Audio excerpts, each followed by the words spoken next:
ವಿಜಯಪುರ ಸಂಸದ ರಾಹುಲ್ ಗಾಂಧಿ ವಿರುದ್ಧ ಜಿಗಜಗಣಿ ಕಿಡಿ. ವಿಜಯಪುರದಲ್ಲಿ ಸಂಸದ ರಮೇಶ್ ಜಿಗಜಿಣಗಿ ಹೇಳಿಕೆ. ರಾಹುಲ್ ಗಾಂಧಿ ಎಂತಹ ಲೀಡರ್? ರಾಹುಲ್ ಗಾಂಧಿ ತಂದೆ ಅಜ್ಜಿ ಒಳ್ಳೆಯ ಲೀಡರ್ ಇದ್ದರು. ರಾಹುಲ್ ಗಾಂಧಿ ತಲೆ ಇಲ್ಲದ ಲೀಡರ್ ಇದ್ದಾನೆ. ಇವನನ್ನು ಹೇಗೆ ದೇಶದ ವಿರೋಧ ಪಕ್ಷದ ನಾಯಕನನ್ನು ಮಾಡಿದ್ದಾರೆ ಎನ್ನುವುದು ದೇವರಿಗೆ ಗೊತ್ತು. ರಾಹುಲ್ ಗಾಂಧಿ ಸಣ್ಣ ಹುಚ್ಚ ಹುಡುಗ ಎಂದು ವಾಗ್ದಾಳಿ. 75 ವರ್ಷ ದೇಶ ಆಡಳಿತ ಮಾಡಿದ ಮನೆತನದವನು.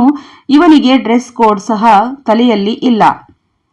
ಧರ್ಮಸ್ಥಳದಲ್ಲಿ ಎಸ್ಐಟಿ ತನಿಖೆ ವಿಚಾರ ಅದೇನು ರಾಜಕಾರಣ ಇದೆ ನನಗೆ ಗೊತ್ತಿಲ್ಲ. ವಿಜಯಪುರದಲ್ಲಿ ಸಂಸದ ರಮೇಶ್ ಜಿಗಜಿಣಗಿ ಹೇಳಿಕೆ. ನಾನು ಮಾಧ್ಯಮದಲ್ಲಿ ನೋಡಿದ್ದೇನೆ. ಧರ್ಮಾಧಿಕಾರಿಯವರ ಹೆಸರಿಗೆ ಧಕ್ಕೆ ತರುವ ಕೆಲಸ ಮಾಡ್ತಾರೆ ಎಂದು ಅನಿಸ್ತಾ ಇದೆ ಎಂದು ಸಂಸದ ರಮೇಶ್ ಜಿಗಜಿಣಗಿ. ಅವನಿಗೆ ಎಂಥ ಲೀಡರ್ ನನಗೆ ಅರ್ಥ ಆಗಲ್ಲ. ಅವ್ರ ತಂದೆ ಅವ್ರ ಅಜ್ಜಿ ಎಂಥ ಒಳ್ಳೆ ಜನ ಲೀಡರ್ ಇದ್ರು. ಇದು ತಲೆ ಇಲ್ಲದ ಲೀಡರ್ ಅದ. ನೀವು ದೇಶದಾಗ ಇವನಿಗೆ ಹಂಗೆ ಇವು ವಿರೋಧ ಪಕ್ಷದ ನಾಯಕರು ಮಾಡಿರೋ ದೇವ್ರಿಗೆ ಗೊತ್ತಪ್ಪ. ನಾವು ನೋಡ್ತೇವೆ, ನಮ್ಮ ಮುಂದೆ ನಾವು ದಿನ ಪಾರ್ಲಿಮೆಂಟ್ನಾಗ ಇರ್ತೇವೆ. ಈ ಸಣ್ಣ ಹುಚ್ಚು ಹುಡುಗ ಅಲ್ಲ ರೀ. ಒಬ್ಬ ದೇಶದ ಹಿಂದಿನ ಪ್ರಧಾನಮಂತ್ರಿಯ ಮನೆತನದವರು 75 ವರ್ಷ ಆಡಿದ್ರು.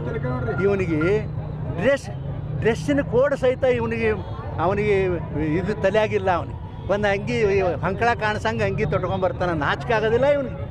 ಇವನು ರಾಜೀವ್ ಗಾಂಧಿನ? ಇವನು ಯಾವ ಗಾಂಧಿ? ಇವನು ಗಾಂಧಿ ಮನೆತನಕ್ಕೆ ಅವಮಾನ ತರ್ತಕ್ಕಂಥ ವ್ಯಕ್ತಿ. ಅಂಥ ಒಂದು ಒಳ್ಳೆಯ ಕುಟುಂಬದಲ್ಲಿ ಹುಟ್ಟ್ಯಾನ ಅಂಥೇಳಿ ನಾನು ಅವನ ಬಗ್ಗೆ ನಾನು ಖಂಡನ ಮಾಡ್ತೀನಪ್ಪ. ಸರಿ ನೋಡ್ರಿ, ಅದು ಏನು ರಾಜಕಾರಣ ಅದೋ ಏನೋ ಗೊತ್ತಿಲ್ಲ. ಒಟ್ಟಾರೆ ನಾನು ನೋಡಿದ್ದೀನಿ, ಅದನ್ನು ನಿಮ್ಮ ಟಿ ವಿನಲ್ಲಿ ನೋಡಿದ್ದೀನಿ.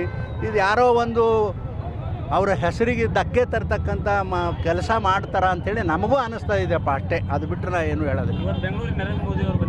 ಬಂದಿದ್ದಾರೆ ನರೇಂದ್ರ ಮೋದಿ ಮಾಡ್ಲಾಗತ್ತಾರ. ಈಗ ನಡೆದದ 11 ಗಂಟೆಗೆ ನೋಡಿ ಬಂದೀನಿ. ಈಗ ನಡೆದ ಅದು ಭಾಳ ಸಂತೋಷ. ನಮ್ಮ ಪ್ರಧಾನಮಂತ್ರಿಗಳು ನಮ್ಮ ರಾಜ್ಯಕ್ಕೆ ಬಂದಾರಪ್ಪ.